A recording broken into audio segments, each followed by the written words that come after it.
Warning, the following performances were created by actors. They are characterizations and do not represent the opinions of the actual actors. No actor could be this cruel, sick, or moronic. Actors are special people, deserving of special treatment and adoration. Please govern yourselves accordingly. Some subject matter may be offensive, sick, and hopefully cruel. It's a comedy, people. Joy is a therapist. She specializes in mental health issues and troubled teens. Lori is an actress. Together, they're Lojo. Lojo!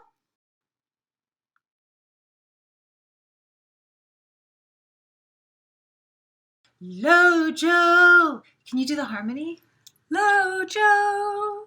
Lojo! Yeah, it's not gonna work. Okay, I do like to sing, even though I'm not like a good singer. Lori is like an unbelievable singer. I sing. I play guitar and I write songs and I sing, but it's all for fun. It's not like I'm not very For good. me, it's not just for fun. It's not fun at all, actually. Lori's an actress and I have a master's in counseling psychology. That's what she does. And I have extensive experience in counseling children, teenagers, just on the issues that they face, whether it be bullying or oppression or even teaching them how to be open-minded to diversity. Diversity is really just a big word for differences and for being able to understand that your neighbor to the left and your neighbor to the right and all the kids you go to school with are not the only types of people in this entire world. And many of our children go to schools or live in communities where it's kind of very similar. Isn't that what you want, though? Don't you want people who have the similar values to what you're raising your kids with and stick to those kind? In a way? Well, I think it's really dangerous if we just... But in a way. Like in a way. But it's not necessarily teaching our children to be... there's a word I'm looking for, tolerant, and to be accepting and to be open and to really find the beautiful things about other people's cultures. Like what? Well, for example, some kids in Julia's class celebrate Kwanzaa. Some kids celebrate Ramadan. Listen, I have no tolerance for racism. Right. Okay, I have none. Right. And what you're saying, I find a little racist. Little bit. Like you're using words like Kwanzaa. How is that racist? I don't know. It doesn't sound right. Oh, okay. So, because I'm hearing. Okay. I don't understand it, but I'm hearing it. Okay. I find it racist. Okay. It's not. And I think also because you have blonde hair and you have that all-American look, I just find you racist sometimes. Well, you know, it's interesting that you bring that up because I think... a more ethnic thing, and I'm much more like, I can't be because... Like, I think actually I'm part Cherokee. Cousins. It's on the other side. You can tell by my cheekbones. And you're on the other side. Okay, so, but the point is that... So I think I can speak as a diverse person, and you can't. Oh, yeah, no, you can't.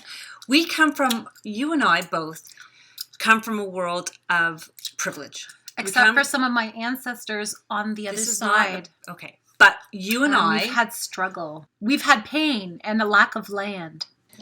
So, coming from a world of privilege, where we've had opportunities that other people, regardless of the history we've had, or the land struggles, we have lived in a world of privilege. If you've wanted to send your child to hockey lessons, you can find it's easy. He's accepting. You can do it. If you want to be an actress, you have the opportunity to do that. As long as you really work hard and you look good and you don't let yourself go. And education. We have access to education. But even in your world of acting, how diverse really is the acting? I mean, was it almost every actress I know has a bit of Cherokee in them. Almost everyone that I know, it says it on their resume that they are in their biography part Cherokee. So let's pick a different thing. So what's your point? I don't. So how do you feel? What do you feel is the best way for us to inject diversity into our children's lives? Like, give me some ideas. Like, what do you do with your kids? Like, how do you expose them and how do you teach them about? You go to McDonald's. You go and order a cab. Oh, no. You could totally meet different people in football then. Okay, but let's say your children don't, like my daughter's not going to play football. And I don't think she should, just for diversity. Okay. How are you going to help our young people acknowledge the equal respect that we all deserve as humans acknowledge that diversity exists in our world, and to open their eyes to it, and to respect it and appreciate it and celebrate it. And that some diversities are more respectable than others, and that's okay too. Yeah. You can't call me racist because a I'm little bit. so filled with different races. So thank you so Thank much you. for viewing this interesting show. I feel a bit better. Controversial like show, and I apologize if there was anything taken out of context. I hope all of you know that she's not as racist as she seems. She's still my cousin on one half, the white. I'm really sorry, everyone.